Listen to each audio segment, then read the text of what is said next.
Hello everyone, कैसे हैं आप लोग। मैं शुमार इंग्लिश फैकल्टी आप सभी का वेलकम करता हूँ नॉर्थ ईस्ट बेसिक के इस ऑफिशियल प्लेटफॉर्म पे। आज मैं लेकर के आया हूँ एसएससी एमटीएस 2023 का टीयर फर्स्ट का shift first question paper with answers. ठीक है, सो आज मैं हर एक क्वेश्चन को साइंटिफिकली लॉजिकली सॉल्व करूंगा। तो आइए देखते हैं, heading towards the very first question. जो आपका फर्स्ट क्वेश्चन क्या बोल रहा है, फोकस्ड फर्स्ट क्वेश्चन क्या बोल रहा है कि select the most appropriate antonyms of the given word. एक एक वर्ड है फ्यूड। फ्यूड का एग्जैक्ट एंटोनिम्स वर्ड पूछ रहा है। चार वर्ड्स गिवन है यहाँ पे। फर्स्ट है फ्यूड। फ्यूड मींस क्या होता है, first of all get to know कि फ्यूड मींस क्या होता है। देखो फ्यूड मींस होता है फाइट। फाइट मींस क्या होता है, फ्यूड है कोई भी झगड़ा को बोलते हैं फ्यूड। ठीक है, अब बोल रहे हैं फ्यूड का एंटोनिम्स यानी ऑपोजिट वर्ड आपको फाइंड आउट करना है। देखो ग्रॉस मींस क्या होता है, ग्रॉस मींस क्या होता है आपका टोटल होता है ग्रॉस मीन। तो ये तो ऑपोजिट वर्ड हुआ नहीं, ये भी हट गया। पैरेलल मींस क्या होता है, लाइक पैरेलल मींस होता है झगड़ा करना, बेसिकली फाइट करना। ठीक है, तो यहाँ पे लाइक फ्यूड का सिनोनिम्स हुआ। हमें क्या करना है, हमें एंटोनिम्स फाइंड आउट करना है, तो वैलिड तो हुआ नहीं। विगर मींस क्या होता है, विगर मींस होता है आपका कोई चीज विगरस होना, विगर होना, दैट्स व्हाई विगर में नहीं हुआ। ऑप्शन नंबर थर्ड यानी हार्मनी क्या हुआ, इसका जस्ट ऑपोजिट वर्ड है। हार्मनी मींस क्या हुआ, फ्रेंडली, म्यूचुअल, दैट्स व्हाई ये इसका फ्यूड का ऑपोजिट है। फ्यूड मींस क्या होता है, झगड़ा करना, और हार्मनी मींस क्या होता है, कॉपरेशन करना। That's why option number third will be the right option. ठीक है, चलो heading towards the very next question. जो अगला क्वेश्चन है वो क्या बोल रहा, फोकस करना। बोल रहा है कि parts of the following sentence have given an option, select the option that contains an error. एक सेंटेंस दिया हुआ है, इसको चार पार्ट में डिवाइड किया, एक 1 2 3 4। बोल रहा है किस पार्ट में एरर लाई कर रहा, जिस पार्ट में एरर है उस ऑप्शन को आपको चूज करना है। बोल रहा है ऑल दिस थिंग्स हैपन, सारी चीजें, all the things happen because she do not pay heed to my words. ये सारी चीजें हुई जस्ट बिकॉज ऑफ, क्योंकि उसने मेरी बातों पे ध्यान, मेरे वर्ड्स पे उसने ध्यान नहीं दिया। क्लियर, पे हेड नहीं करा बेसिकली। एक चीज फोकस करना, आपने सिंपल प्रेजेंट टेंस पढ़ी हुई है। सिंपल प्रेजेंट टेंस का एक्चुअल में स्ट्रक्चर क्या होता है, देखो यहाँ पे ऑल द थिंग्स हैपन, ये सारी चीजें हुई। ठीक है, जस्ट बिकॉज ऑफ, यहाँ देखो शी कैन बी सब्जेक्ट हुआ, सब्जेक्ट को क्या चाहिए वो। अब देखो सिंपल प्रेजेंट टेंस का स्ट्रक्चर क्या होता है, पहले आती है सब्जेक्ट, के बाद क्या आती है मेन ऑफ की फर्स्ट फॉर्म या एस या E S, clear, plus object. ये होती है सिंपल प्रेजेंट टेंस का स्ट्रक्चर। ठीक है, तो पहले ये तो हुआ पॉजिटिव का। नेगेटिव का क्या हुआ, सब्जेक्ट प्लस डू और डज नॉट आती है ना, डू और डज आती है, प्लस नॉट आती है, प्लस मेन वर्ब की फर्स्ट फॉर्म आती है, and then we have object. ठीक है, this is the actual very structure of negative structure of simple present tense. ठीक है, तो यहाँ पे देखो डू है, डू के साथ नॉट वर्ड आई है। देखो देखो लाइक शी क्या है, सब्जेक्ट है, सब्जेक्ट क्या है, सिंगुलर। देखो सब्जेक्ट अगर सिंगुलर रहेगी ना तो डू या डज में से क्या आती है, अगर सब्जेक्ट सिंगुलर है तो हेल्पिंग वर्ब भी क्या आती है, सिंगुलर आती है ना। तो डज क्या होती है आपका, सिंगुलर। क्योंकि वर्ब में देखो एक होती है डू, एक होती है डज, ये तो सुना होगा। दोनों क्या है, हेल्पिंग वर्ब्स के एग्जांपल्स होते हैं। ठीक है, तो जब भी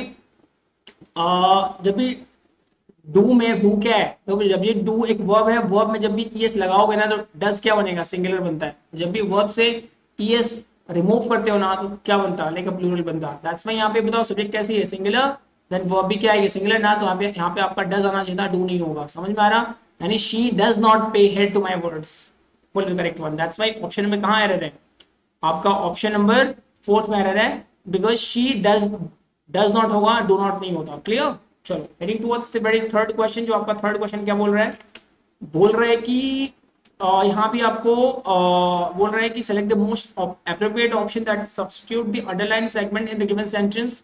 एक सेंटेंस है, इसमें एक कुछ वर्ड्स को अंडरलाइन करा हुआ है। बोल रहा है चार ऑप्शन दिए हुए हैं, तुम्हें इन अंडरलाइन ऑप्शन को बेस्ट सूटेबल ऑप्शन से तुम्हें रिप्लेस करना है। ठीक है, तो यहाँ पे बोल क्या रहा है, like professor said that, like professor ने कहा कि that I will be late for the lecture. आपने नरेशन पढ़ा हुआ है, नरेशन में क्या होता है, एक सेंटेंस गिवन है, लाइक प्रोफेसर सेड दैट, यानी ऑलरेडी किसमें है ये, लाइक पैसिव में चेंज करा हुआ है, दैट का यूज करा हुआ है, तो अपने सेड को सेट कर दिया, दैट को दैट कर, यानी रिपोर्टिंग वर्ब जो है ना ऑलरेडी किसमें है, पास्ट टेंस में दिया हुआ है, V2 में दिया हुआ है। तो यानी अगर रिपोर्टिंग वर्ब अगर एक्चुअल में पास्ट में एग्जिस्ट कर रहा है ना, तो लाइक रिपोर्टेड स्पीच भी क्या होगा, अपने टेंस को चेंज करेगा, डेफिनेटली करेगा।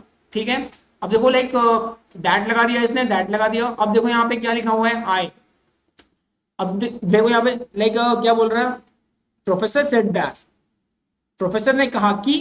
अब बताओ यहाँ पे क्या आना चाहिए, प्रोफेसर के अकॉर्डिंग यहाँ पे ही आनी चाहिए ना, यानी रिपोर्टेड स्पीच की जो ओपनिंग होगी वो किस क्या होगी, ही होगी। क्योंकि क्या होता, क्योंकि रिपोर्टेड स्पीच का जो सब्जेक्ट है ना वो चेंज होगा अकॉर्डिंग टू रिपोर्टिंग वर्ब का, लाइक सब्जेक्ट कैसा है। तो यहाँ पे क्या है, लाइक प्रोफेसर है, तो लाइक प्रोफेसर मेल फीमेल दोनों होगी, just because of first priority male को देते हैं, दैट्स वाई लाइक इसको क्या मानते हैं, ही मानते हैं, दैट्स वाई ही के अकॉर्डिंग जो थर्ड पर्सन कैटेगरी है वो आपका ही आएगी। क्लियर? तो यहाँ पे क्या होगा, ही। अब देखो यहाँ पे क्या बोल रहा है, ही।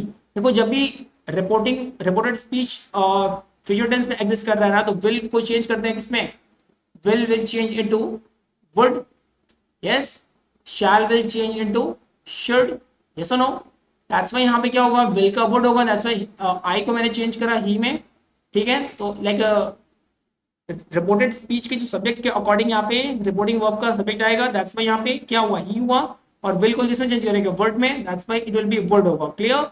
B late for the lecture, so correct phrase क्या होना चाहिए आपका यहाँ पे कंपैरेटिवली, तो करेक्ट फ्रेज क्या होगा आपका, ही शैल बी, शैल कभी नहीं होगा क्योंकि यहाँ पे विल है, विल का वर्ड होता है, ही इज कभी नहीं होगा, ही वुड बी बिल्कुल सही है, परफेक्ट, यानी ऑप्शन नंबर थर्ड आपका बिल्कुल सही है, मे कभी नहीं होगा, that's why option number third will be the absolutely right. इसके लिए आपको नरेशन के बेसिक रूल्स जानने बहुत जरूरी है। क्लियर? अगर आपको इस टाइप के क्वेश्चन को सॉल्व करना है तो इसलिए आपको नरेशन पढ़ना बहुत जरूरी है।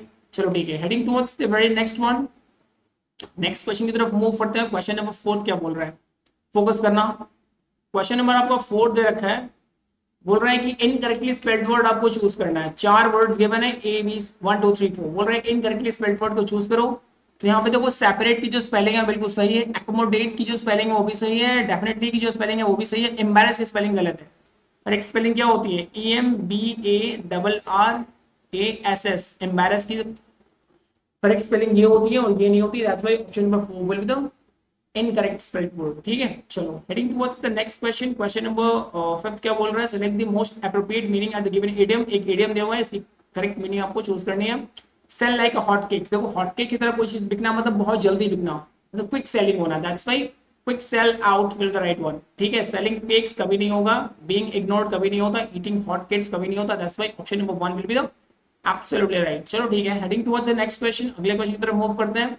अगला क्या बोल रहा है कि select the most appropriate option that can substitute the underline segment in the given sentence। एक सेंटेंस है, इसमें एक वर्ड को अंडरलाइन किया है, इस अंडरलाइन वर्ड को आपको रिप्लेस करना है 4 ऑप्शंस के साथ। ठीक है, तो सेंटेंस क्या बोल रहा है, Andrew will playing basketball at the college tournament. देखो यहाँ पे अगर आपने सिंपल फ्यूचर टेंस पढ़ा होगा ना, तो अगर आपने फ्यूचर कॉन्टिन्यूअस टेंस पढ़ा है ना, तो फ्यूचर कॉन्टिन्यूअस टेंस का एक्चुअल में स्ट्रक्चर क्या होता, the actual structure of future continuous tense क्या होता, हर एक टेंस के फॉर्म का अपना एक पर्टिकुलर क्या होता है, स्ट्रक्चर होता है। तो हर एक, तो फ्यूचर कॉन्टिन्यूअस टेंस का भी क्या होता है, अपना एक स्ट्रक्चर होता है, STRUCTURA, स्ट्रक्चर क्या होता, first we have subject, subject के बाद क्या आती है, विल या शैल, उसके बाद क्या आती है, बी, प्लस क्या आती है,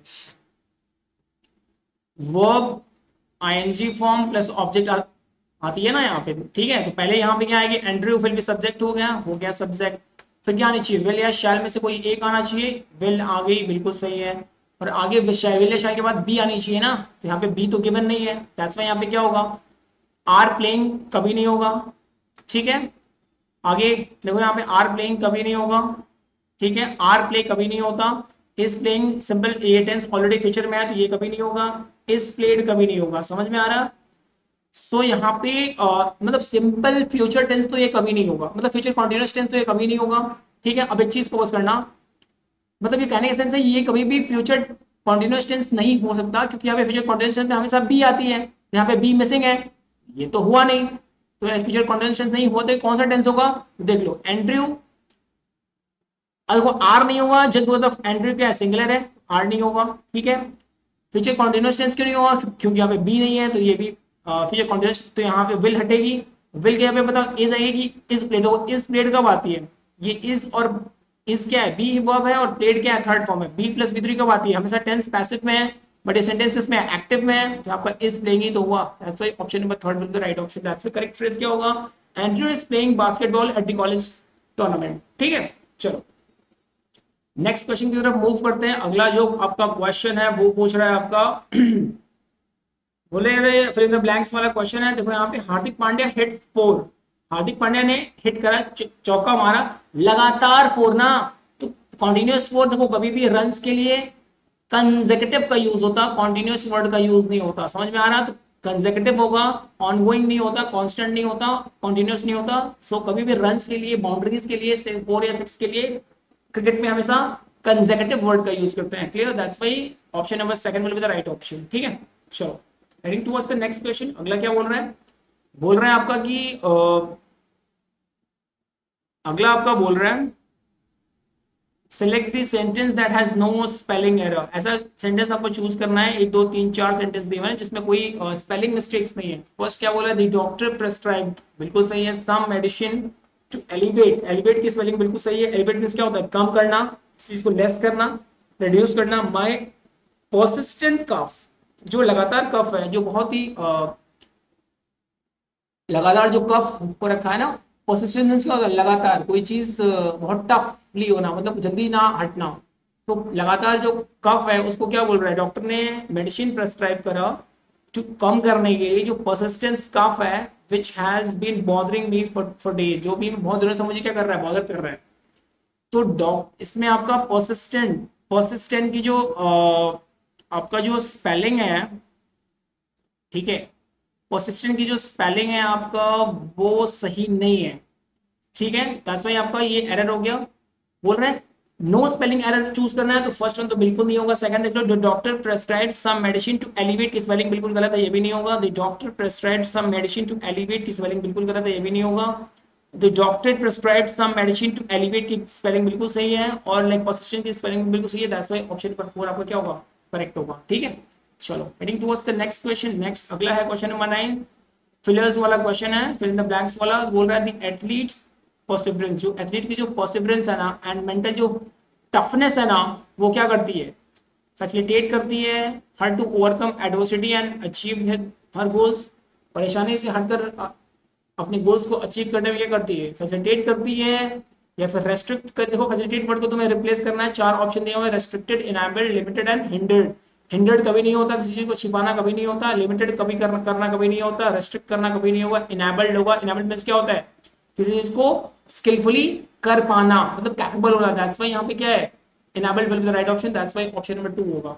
यानी कभी भी एथलीट्स की जो परसिवरेंस है एंड जो मेंटल टफनेस है ना, वो क्या करती है? इनेबल करती है ना उसको, कि एडवर्सिटी से ओवरकम करें एंड अपने गोल्स को अचीव करें। ठीक है, चलो अगला क्वेश्चन है स्पॉटिंग एरर वाला क्वेश्चन है। क्वेश्चन देख लो, throughout my career as a journalist, पूरे करियर के दौरान एक जर्नलिस्ट के फॉर्म में, I covered many important stories, मैंने बहुत सारी इंपॉर्टेंट स्टोरीज को कवर करा, एंड इंटरव्यूड न्यूमरस इंडिविजुअल, और बहुत सारे इंडिविजुअल्स के इंटरव्यूज लिए। ठीक है, विच अलाउ मी, जो कि अलाउ करते। आई देखिए यहाँ पे जो सेंटेंस का जो फर्स्ट हाफ है वो कवर्ड है। कवर्ड किसमें है? यानी पास्ट टेंस में एग्जिस्ट कर रहा है, तो लाइक सेकंड हाफ भी क्या होगा? पास्ट टेंस में ही होगा। दैट्स व्हाई यहाँ पे अलाउड होना चाहिए, अलाउड नहीं होगा। Clear, share important information and insights with my readers. That's why यहाँ पे क्या होगा? अलाउड होगा, यानी यहाँ भी वर्ब की सेकंड फॉर्म आनी चाहिए। दैट्स व्हाई पार्ट इसमें एरर है आपका, अलाउ में एरर होगा। दैट्स व्हाई आपका ये पार्ट आपका, हाँ, पार्ट 4 में एरर होगा। Interviewed numerous individuals which allowed होना चाहिए, अलाउ नहीं होना चाहिए। दैट्स व्हाई पार्ट 4 में एरर है। ठीक है, क्योंकि इसका जो फर्स्ट हाफ है वो भी V2 में है, कवर्ड है, सिंपल पास्ट में है, तो सेकंड हाफ में क्या होगा? सिंपल पास्ट में ही होगा। ठीक है, चलो heading towards the next question. जो अगला क्वेश्चन है वो क्या बोल रहा है? फोकस करना जरा सा। बोल रहा है कि हम ये ग्रामेटिकल एरर वाला क्वेश्चन है। बोल रहा है कि हरीश ने कहा that his career loves to play harmonium. देखो जब भी किसी म्यूजिकल इंस्ट्रूमेंट की बात होगी, म्यूजिकल इंस्ट्रूमेंट्स की बात होती है ना, इंग्लिश लैंग्वेज में जब भी आन लो, जब भी किसी म्यूजिकल इंस्ट्रूमेंट्स की बात होती है, उसके पहले आर्टिकल हमेशा डिफाइन आर्टिकल दी का यूज करते हैं। क्लियर, यहाँ पे जो हारमोनियम है इसके पहले भी क्या है? आर्टिकल दी, डिफाइन आर्टिकल आना चाहिए, डेफिनेट आर्टिकल होना चाहिए दी। दैट्स व्हाई यहाँ पे क्या होगा? The should be use in the before harmonium. That's why आपका हारमोनियम में एरर है। ठीक है, चलो heading towards the next question. अगला क्वेश्चन क्या बोल रहा है कि select the most appropriate option that can substitute the underlying segment in the given following sentence: selling, purchasing and using an illegally copied product। जब भी किसी लाइक प्रोडक्ट को हम कॉपी करते हैं ना, तो उसको लाइक पायरेटेड बोलते हैं, कॉपीड नहीं बोलते हैं। ठीक है, दैट्स व्हाई आपका क्या हो गया? यहाँ पे एरर है। दैट्स व्हाई कॉपीड वर्ड को रिप्लेस करो आप पायरेटेड वर्ड से। ठीक है, एंड ऑब्सोलीट कभी नहीं होगा, जो आउटडेटेड हो वो कभी नहीं होगा, एंड आउटलॉज कभी नहीं होगा, क्रुक कभी नहीं होगा। दैट्स व्हाई किसी भी डुप्लीकेट प्रोडक्ट को हम पायरेटेड प्रोडक्ट बोलते हैं, न कि कॉपीड बोलते हैं। ठीक है, चलो heading towards the next question. जो अगला क्वेश्चन है सेलेक्ट फिलर्स वाला एक क्वेश्चन है, the hiring manager has already offered you, जो हायरिंग मैनेजर है उसने ऑलरेडी ऑफर कराया आपको द जॉब, ठीक है। नाउ अब क्या है, डैश टू एक्सेप्ट और डिक्लाइन द जॉब। अब it's just completely up to you कि आप जॉब को एक्सेप्ट कर रहे हो या फिर डिक्लाइन कर रहे हो, क्लियर। तो इसके लिए एक प्रॉपर एक टर्मिनोलॉजी है जो कि एक फ्रेजल वर्ब यूज करते हैं, the ball is in your count. The ball is in your count means क्या होता है, it's up to you to the next step, to take the next step, मतलब कि इट्स कंप्लीटली आपके ऊपर है कि आप अगला स्टेप क्या लोगे, to take the next step. इसकी एग्जैक्ट मीनिंग यही होती है, ठीक है। नेक्स्ट स्टेप कंप्लीटली आपके ऊपर है कि अगला आपका स्टेप क्या होगा, मतलब बाय चॉइस आपको डिसीजन लेना होता है। दैट्स व्हाई इसको एक टर्मिनोलॉजी इंग्लिश में यूज करते हैं, एक फ्रेजल वर्ब की the ball is in your count, मतलब कंप्लीटली आपके ऊपर है डिसीजन लेना कि आप क्या करते हो, क्लियर। दैट्स व्हाई आपका ऑप्शन नंबर सेकंड होगा, फर्स्ट नहीं होगा, थर्ड नहीं होगा, फोर्थ नहीं होगा, ठीक है। चलो heading towards the next question, अगला है आपका, बोल रहा है कि सभी फिलर्स वाला क्वेश्चन है, बोल रहा है Oberon doesn't like the way Demetrius. Oberon ना लाइक नहीं करता द वे डेमेट्रियस, डेमेट्रियस जैसा है, clear. Dash to help now. अब डेमेट्रियस क्या करते हैं, देखो टेंस किस में है, सिंपल प्रेजेंट टेंस में है, डज नॉट लाइक है सिंपल प्रेजेंट टेंस में, सिंपल प्रेजेंट टेंस में अगला भी सेकंड हाफ क्या होगा, first half simple present tense में, तो लाइक सेकंड हाफ भी क्या होगा, सिंपल प्रेजेंट टेंस में ही होगा। तो टॉक्ड कभी नहीं होगा क्योंकि V2 आती है, वो आपकी सेकंड फॉर्म पास्ट फॉर्म में आती है, टॉक्स। देखो डेमेट्रियस क्या है, सिंगुलर सब्जेक्ट है, सिंगुलर सब्जेक्ट हमेशा क्या लेके आती है, सिंगुलर वर्ब लेके आएगी, तो यहाँ पे क्या होगा, talks will be the right option, clear. आपका टॉकिंग कभी नहीं होगा क्योंकि is am are helping verb नहीं है, कॉन्टिन्यूअस टेंस नहीं है। टू टॉक कभी नहीं होगा क्योंकि टू टॉक को बोलते हैं फुल इन्फिनिटिव बोलते हैं, ये भी नहीं होगा। दैट्स व्हाई आपको क्या होगा, टॉक्स होगा। That's why option number second will be the right one, ठीक है। लॉजिक समझ में आया, लॉजिक समझ में नहीं आ रहा तो वापस से वीडियो को दोबारा देखना, you will get to know, clear. अगला क्वेश्चन है, select the most appropriate meaning of the given idiom. एक इडियम दिया हुआ है, इसकी करेक्ट मीनिंग आपको चूज करनी है। लेट स्लीपिंग डॉग्स लाई, लेट स्लीपिंग डॉग्स लाई, सोते हुए कुत्ते को झूठ बोलना है, इसकी एग्जैक्ट मीनिंग दिख रही है, बट एक्चुअली इस इडियम की मीनिंग कुछ और है। लेट स्लीपिंग डॉग्स लाई का मतलब क्या होता है, किसी भी चीज को उसकी एग्जैक्ट सिचुएशन पे छोड़ देना। तो पहले क्या दिया हुआ, टू लेट समबडी स्लीप, किसी को सोने देना, ये बिल्कुल नहीं होगा। To talk, to fall slip, to fall sick intentionally, बिल्कुल नहीं होगा। Leave an existing situation as it is, बिल्कुल किसी सिचुएशन को वैसे ही छोड़ देना। To take care of the pet, ये बिल्कुल नहीं होगा। That's why option number third will be the right option. Leave an existing situation as it is, किसी भी सिचुएशन को ऐसे ही वैसे ही उसके हाल पे छोड़ देना, क्लियर। चलो heading towards the next question, question number 16 क्या बोल रहे हैं, बोल रहा है कि select the option that can substitute the one word substitution का ये क्वेश्चन है। बोल रहा है a cage made for the birds, एक केज जो कि बर्ड्स के लिए बना हुआ है, या फिर ऐसा place to keeping the birds in the confined space. ऐसा कोई भी जो चिड़ियों के बर्ड्स के रहने की जगह को क्या बोलते हैं, एक्वेरियम तो बोलते हैं जहाँ मछलियां रहती हैं, ये बिल्कुल नहीं होगा। अपायरी जहाँ पे बीज मधुमक्खियां रहती हैं उसको बोलते हैं अपायरी, ये भी नहीं होगा। अवेरी क्या होती है, एक प्लेस होती है जहां बर्ड्स को कन्फाइन करके रखा जाता है। दैट्स व्हाई अरीना क्या होती है, ऐसा कोई भी लाइक पब्लिक प्लेस जहां पे स्पोर्ट्स से रिलेटेड कोई एक ऐसा कोई एरिया, उसको बोलते हैं अरीना, तो अरीना नहीं होगा। That's why aviary will be the right option. That's why आपका option number third will be absolutely right, ठीक है। चलो अगला क्वेश्चन क्या बोल रहा है, 17 क्या बोल रहा है, रिपल्सिव का आपका सिनोनिम्स फॉलो करना है। Attractive, reliable, disgusting, uniform. देखो रिपल्सिव मींस क्या होता है, रिपल्सिव मींस क्या होता है, कुछ चीज बहुत ज्यादा वर्स्ट होना, खराब होना। That's why disgusting will be right option. बाकी अट्रैक्टिव, रिलायबल और यूनिफॉर्म कभी नहीं होगा। That's why option number third आपका बिल्कुल सही होगा, ठीक है। चलो अगला क्वेश्चन है कि select the option that rectifies the spelling of underlined words in given sentence। एक सेंटेंस है जिसमें एक वर्ड अंडरलाइन किया है, इसकी रेक्टिफाइड स्पेलिंग आपको चूज करनी है। ऑप्शन 4 है सर्जेंट। देखो सर्जेंट की जो एग्जैक्ट जो स्पेलिंग है ना फाइनली, वो आपका ऑप्शन नंबर थर्ड है, SERGANT, sergeant. That's why option number third will be the right option, ठीक है। चलो heading towards the next question, जो अगला क्वेश्चन है क्या बोल रहा है, the given sentence contains an error. आपको एरर फाइंड आउट करना है। Select the option that correctly rectifies the error. आपको ऐसे सेंटेंस को चूज करना है जो कि करेक्टली रेक्टिफाइड सेंटेंस है, ठीक है। सही सेंटेंस को आपको चूज करना है। सेंटेंस है the boy told his mother, the boy told his mother that. देखो sentence already in direct narration में एग्जिस्ट कर रहा है। द बॉय ने अपनी माँ से कहा, अपनी मदर से बोला, क्या बोला, तो बॉय के लिए ही आ गया, ठीक है ना, कि सब्जेक्ट यानी रिपोर्टेड वर्ड का जो सब्जेक्ट है, रिपोर्टिंग वर्ब का जो रिपोर्टेड स्पीच का जो सब्जेक्ट है वो चेंज होता रिपोर्टिंग वर्ब के सब्जेक्ट के according. That's why the boy क्या है, मेल है, दैट्स व्हाई इसके अकॉर्डिंग थर्ड पर्सन क्या आएगी, ही आएगी। ठीक है, ही शॉ। अब देखो सेंटेंस किसमें है, रिपोर्टिंग वर्ब किसमें है, पास्ट टेंस में है, तो रिपोर्टेड स्पीच भी क्या होगा, अपने टेंस को चेंज करेगा, तो ही शॉ, उसने देखा। द मोस्ट, अब देखो जहां भी टॉल एक क्या है, एक एडजेक्टिव है ना, टॉल क्या होती है, एक एडजेक्टिव होती है, लेकिन डिग्री कौन सी है, पॉजिटिव। देखो एडजेक्टिव की तीन डिग्रीज होती है, पॉजिटिव, कंपैरेटिव एंड सुपरलेटिव। ठीक है, तो टॉल क्या है, पॉजिटिव डिग्री है, टॉलर क्या हुआ, कंपैरेटिव होगा, एंड टॉलेस्ट क्या होगा, इट विल बी सुपरलेटिव। तो टॉल एक एडजेक्टिव है, तो डिग्री कौन सी है, पॉजिटिव। तो यहाँ पे देखो डिग्री कौन सी दिया है, पॉजिटिव।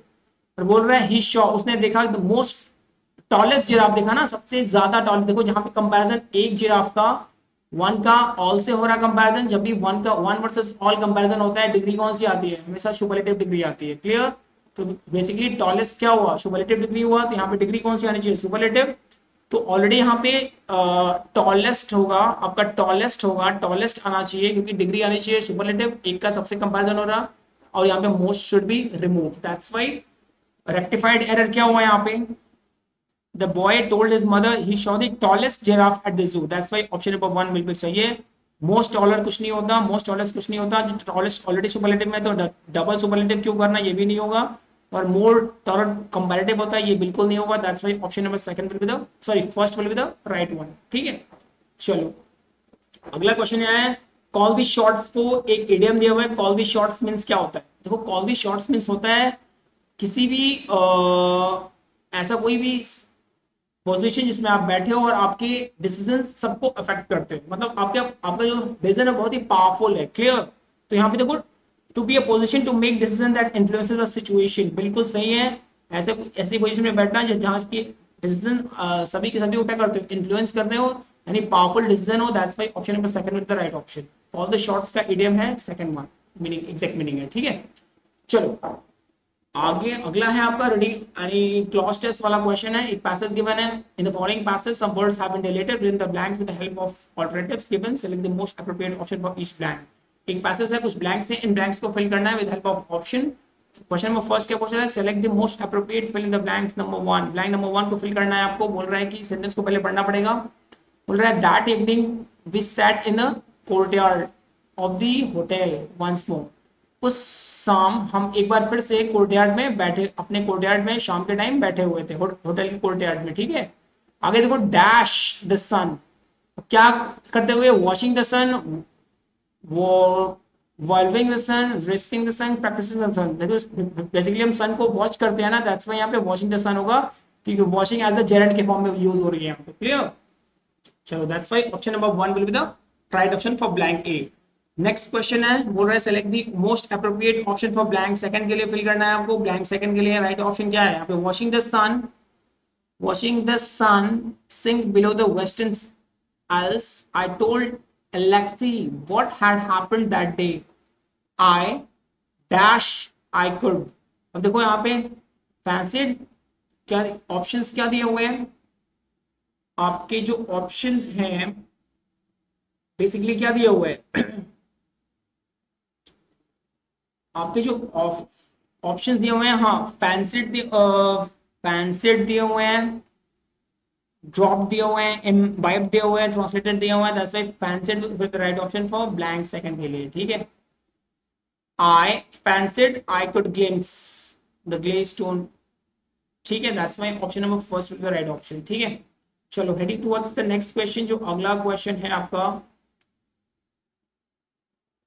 क्वेश्चन नंबर 23 क्या बोल रहा है, select the most appropriate option for blank third. तो ब्लैंक थर्ड को आपको फिल करना है।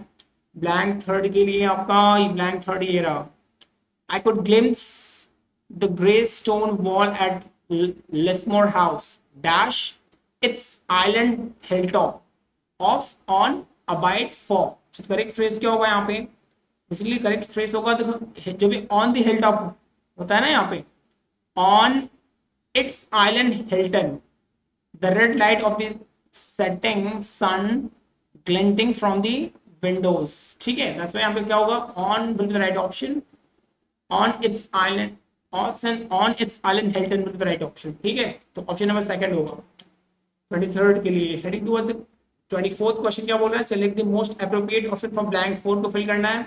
देखो ब्लैंक 4 में क्या गिवन है, but it was my dash simply. It was my क्या होती है जान लो, इंग्लिश में माय एक पजेसिव एडजेक्टिव होती है, और जहां जहां पजेसिव एडजेक्टिव है हमेशा नाउन को लेके आती है, मतलब माय के बाद हमेशा नाउन आना चाहिए यहाँ पे इस ब्लैंक में। Dribble, straw, fantasy, habited. So right option क्या होगा, राइट नाउन क्या कौन सा होगा इसमें से, बेसिकली फैंटेसी होती है, फैंटेसी। यानी my, but it was my fantasy simply the imagine on my mind, ठीक है। तो फैंटेसी को बेसिकली इमेजिन करना होता है, दैट्स व्हाई यहाँ पे fantasy right option, that's why option number 3 will be the right one. Heading towards the very last question of yours, and that is the last question है आपका। वो क्या बोल रहा है, select the most appropriate option for blank, fifth को fill करना है आपको। ऑप्शन दिया है resume, rusted, blocked and starred. Basically option fifth को क्या बोल रहा है, imagine on my mind like the image buried on your eyes when you have dash too long at the sun, when you have dash too long at the sun, right? When you have, देखो have क्या, helping verb आगे main verb आनी चाहिए basically, तो main verb कौन सा हुआ, option क्या है, resume, rusted, blocked and starred. Basically correct option क्या होगा आपका, करेक्ट ऑप्शन आपका होना चाहिए स्टार्ट बेसिकली। तो दैट्स व्हाई आपका ऑप्शन नंबर फिफ्थ में क्या होगा, start will be right option. Start to long at the sun, the passing footprint of a creature long gone, that's why option number fifth will be the right option. So this is all about your MTS examinations previous year question of 2023 का। तो इस type के questions को हम ऐसे scientifically solve करते हैं। आज के लिए इतना ही, थैंक यू वेरी मच।